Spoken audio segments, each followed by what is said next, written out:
Alors bienvenue dans ce premier journal du groupe 2 et maintenant le sommaire. Et maintenant que vous connaissez le planning de la journée, place aux présentations. Salut, je m'appelle Tilix et je vais vous présenter mes Gaulois. Salut, je m'appelle Pierre-Louis, j'ai 51 ans. Salut, je m'appelle Clémence X et j'ai 31 ans. Salut, je m'appelle Louanix et j'ai 21 ans.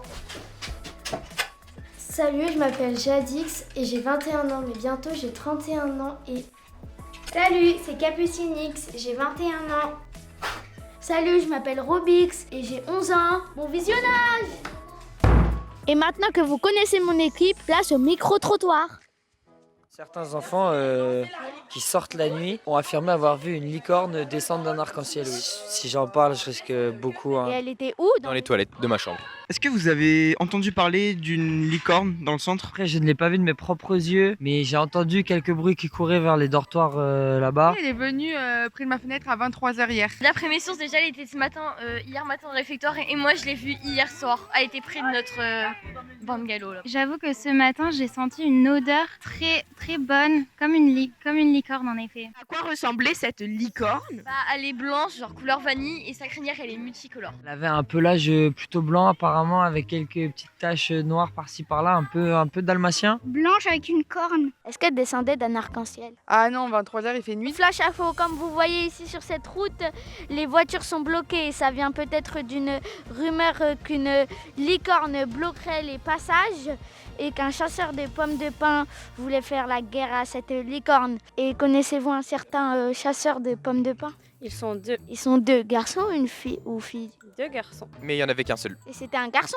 J'ai pas vu parce qu'il avait un gros chapeau et son visage était caché. Un chasseur et une licorne, ils passent en camion. Là, comme ça, ils font un tour du camp. Ils prennent vraiment beaucoup de pommes de pin, donc il faut faire attention. Et s'ils voient des gens avec des pommes de pin, ils leur jettent dessus. J'ai quelques suspects en vrai. Il y en a qui ont les poches bien pleines et c'est vraiment un fléau ici à Bordeaux. Ils ont un camion et quelqu'un nous a dit qu'ils avaient un camion. En plus, là, ils ont des traces. Ils ont beaucoup de choses à l'intérieur. Ils peuvent ranger plein de pommes de pin. Et qui nous dit que dans leur caisse, qu'ils ont que des fruits et des légumes. En plus, ils savent pas trop de quoi on parle. Ils font semblant, c'est sûr. Comment vous appelez-vous? Je m'appelle Pomme de Pin. Et qu'est-ce que faites-vous ici dans ce centre? Je suis dans ce centre et je suis descendue d'un arbre. Est-ce que vous avez été poursuivi? Oh oui! Il m'a chassé sur des kilomètres. Il a même caché cette chaise juste devant vous. Et moi, j'ai fini dans un tas de sable. Il a voulu me chercher, me retrouver, mais j'ai réussi à fuir. Et est-ce que vous avez d'autres amis de pommes de pin qui ont été attrapés ou... Ah oui, j'en ai plein. Même toute ma famille qui a été capturée, kidnappée. Ça m'a traumatisée. Comment vous appelez-vous? Ariane. Qu'est-ce que vous faites dans ce centre? Alors moi je suis infirmière, donc je soigne tous les bobos, je donne des traitements aux enfants. Comment vous appelez-vous? Ludivine. Que faites-vous comme métier? Je suis animatrice et sinon en dehors, je suis professeure d'espagnol. Ce qui m'a donné envie, c'est d'être avec vous parce qu'en fait vous êtes drôle, vous nous sortez toujours des blagues. Est-ce que c'est fatigant parfois? Oui, tout le temps.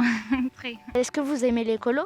Oui. Vous en avez fait combien dans votre vie d'enfant? 21. 21, ça fait beaucoup là. Comme activité, je fais journalisme et on a vu des colonies, du coup je me suis inscrite. Quel est votre plat préféré? Les pâtes bolo. Ok, c'est dégueulasse. Que faites-vous ici? Rien. Je suis animateur, je m'appelle Victor, je suis portugais. Est-ce que vous avez entendu la rumeur? Moi je suis pas du tout au courant de cette rumeur. Moi je regardais la Coupe du Monde de football 2026. Je suis encore un peu atteint psychologiquement de cette défaite tous les jours. Est-ce que du coup vous avez aussi entendu la rumeur des chasseurs de pommes de pin? Je trouve ça n'importe quoi, les pommes de pin ont le droit de vivre et ont le droit d'être posées par terre comme ça. Il va bientôt tirer. Oh, et c'est récupéré par le défenseur. Heureusement qu'il était là pour rattraper l'action. Un vrai William Saliba, lui. Alors, il va tirer. Oh, c'est non. Bah non, parce que c'est son équipe, évidemment. Oh, et voilà, ça sort, comme d'habitude. Il tire vraiment très haut, ces joueurs. Ça ne vole pas haut. Je sais, j'ai fait une rime en haut sur le même mot. Mais qu'est-ce qu'il faut? Il peut pas être en avance des fois. Oh, excusez-moi du retard. J'ai utilisé SudVPN, là, cette appli qui est super. J'adore cette appli, surtout qu'elle permet de partager toutes nos données. Et si vous voulez avoir un record de piratage, il faut absolument l'utiliser. Surtout qu'on est surveillé partout. Si vous voulez avoir 0 vie privée, téléchargez l'application SudVPN sur votre portable. Ou sur votre ordinateur sudvpn404.exe. Oh, j'ai été piraté 67 fois. Et tout Donc ça c'est grâce à SudVPN. Et on se retrouve sur les bases de données. À plus. Salut.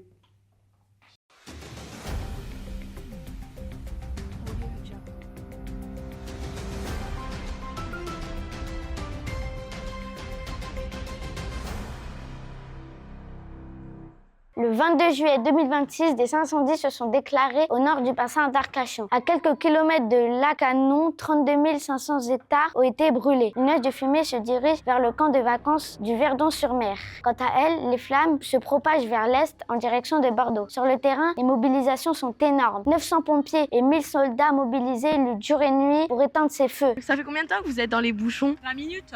Ça va faire à peu près 2 heures, 2 heures et quart. Là, ça fait 4 heures. C'est la queue, là on est dans la zone d'embouteillage depuis 2 heures je pense, pour prendre le bac à Royan. Les vacanciers partent forcément de leur logement, donc tout le monde arrive un peu en même temps et ça crée des bouchons et des heures de bouchons. Je pense qu'il y a pas mal de monde qui fuit les incendies et ce sont des samedis, donc il y a pas mal de retours de vacances. Donc les deux combinés, ça fait beaucoup. On vient de Carcan, donc pour le moment la zone reste stable, mais on a préféré partir par sécurité.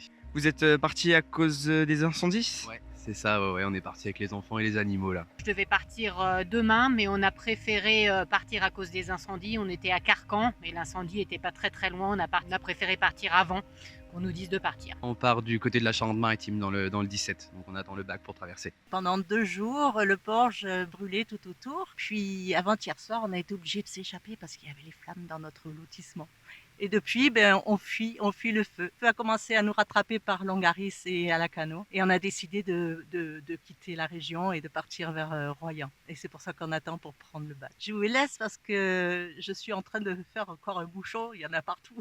Est-ce que vous avez des conseils ou pas pour les incendies? La cigarette, de jeter ses mégots de cigarette, éviter de faire des feux, des barbecues, tout ce qui peut engendrer un départ de feu. Ne pas allumer de cigarettes par exemple dans les bois, hein. Et puis éviter les zones sensibles surtout en ce moment. Suivre les conseils donnés par les pompiers. On entend qu'il y en a qui jettent leurs mégots encore dans les forêts, faut arrêter. On peut fumer mais pensez à avoir un cendrier portable, ce serait bien. Est-ce que vous avez déjà eu des expériences personnelles au niveau il y a eu du feu vers chez vous? Oui, il y a une dizaine d'années, mais pas par chez nous, en vacances dans le Var. Je suis arrivé à Carcan il y a 1 an, donc là tout ce qui est zone forestière, on ne connaît pas vraiment encore, mais là, effectivement, là, on se sensibilise à tout ça, forcément. Non, pas d'expérience personnelle à ce niveau. Un seul conseil à vous donner, restez prudents. SudVPN. SudVPN. Et là, c'est la fin de ce journal. Merci de nous avoir regardés. Et n'oubliez pas, likez, abonnez-vous et activez la cloche. Au revoir. Bye bye. Attends, on recommence. Je me dis action. Qu'est-ce que vous savez sur les chasseurs de pommes de terre? Hein? Comment ça?